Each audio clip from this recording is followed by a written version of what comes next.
Ini bukti kalau semua guru itu korupsi, say. Kalau lo gak percaya nih, nonton videonya di caption. Udah gue tag. Hah, gimana? Masih lo mau percaya sama guru, hah? Masih lo mau hormat sama guru? Hah? Semua guru itu jahat, Besti, ya? Baru-baru ini, Rizky Kabah, seorang TikToker, menjadi sorotan setelah menuduh guru-guru terlibat dalam korupsi dan mengajarkan kebencian. Video tersebut memicu reaksi luas dan menimbulkan pertanyaan tentang pengaruh konten kreator di platform seperti TikTok.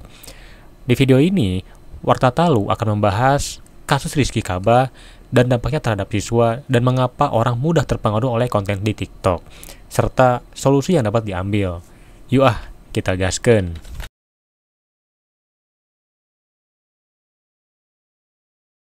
Kasus Rizky Kabah dimulai ketika ia mengunggah video yang menuduh semua guru terlibat dalam tindakan korupsi.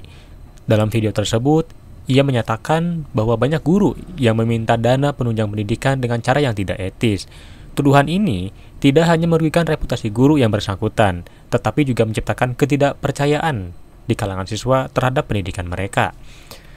Setelah video tersebut viral, Rizky Kabah dilaporkan oleh beberapa pihak, termasuk organisasi guru, yang merasa bahwa tuduhan tersebut tidak berdasar dan merusak citra.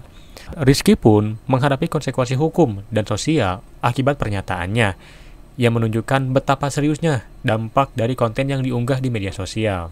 Setelah video tersebut viral, Rizky Kabah mengalami berbagai reaksi dari masyarakat. Banyak sekali yang mendukungnya, tetapi tidak sedikit pula yang malah mengecam tindakan dan pernyataannya.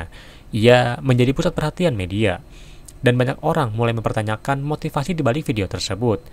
Nah, kondisi psikologis Rizky juga menjadi sorotan, dengan beberapa analisis menyatakan bahwa tekanan dari publik dan konsekuensi hukum dapat mempengaruhi kesehatannya.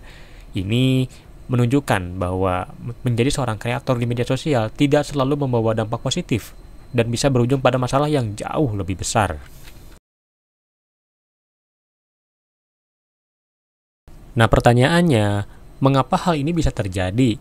Fenomena di mana orang mudah terpengaruh oleh konten di TikTok dapat dijelaskan melalui beberapa faktor. Yang pertama, algoritma di media sosial yang dirancang untuk menampilkan konten yang menarik perhatian penggunanya. Nah, konten yang provokatif dan kontroversial cenderung mendapatkan lebih banyak interaksi, sehingga lebih sering muncul di feed pengguna atau bahasanya adalah FYP. Nah, yang kedua, berkaitan dengan psikologi sosial yang sangat berperan. Banyak orang cenderung mengikuti pendapat mayoritas atau influencer yang mereka anggap berpengaruh. Penelitian menunjukkan bahwa individu lebih mungkin untuk menerima informasi yang sesuai dengan pandangan mereka. Sehingga ketika sang kreator mengeluarkan pernyataan kontroversial, banyak sekali yang akan mengikutinya tanpa melakukan tahap verifikasi. Nah, ketiga, yaitu tentang kurangnya literasi media.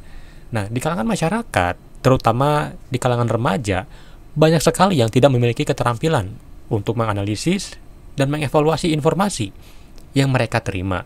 Nah, ini menimbulkan mereka itu lebih rentan terhadap pengaruh negatif dari konten yang tidak akurat, termasuk adalah konten yang dibuat oleh Rizky Kabah ini. Lalu, apa sih solusi dan harapan untuk masalah seperti ini? Nah, untuk mengatasi masalah ini, penting bagi kita untuk meningkatkan literasi media di kalangan siswa dan masyarakat umum.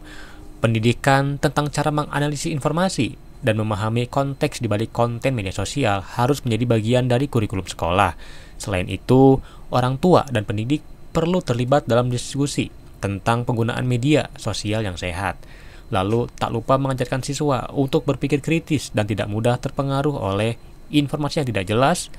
Tentu itu akan membantu mereka menjadi pengguna media yang jauh lebih bijak. Nah, pada akhirnya, platform media sosial juga memiliki tanggung jawab untuk memoderasi konten dan memastikan bahwa informasi yang disebarkan tidak merugikan.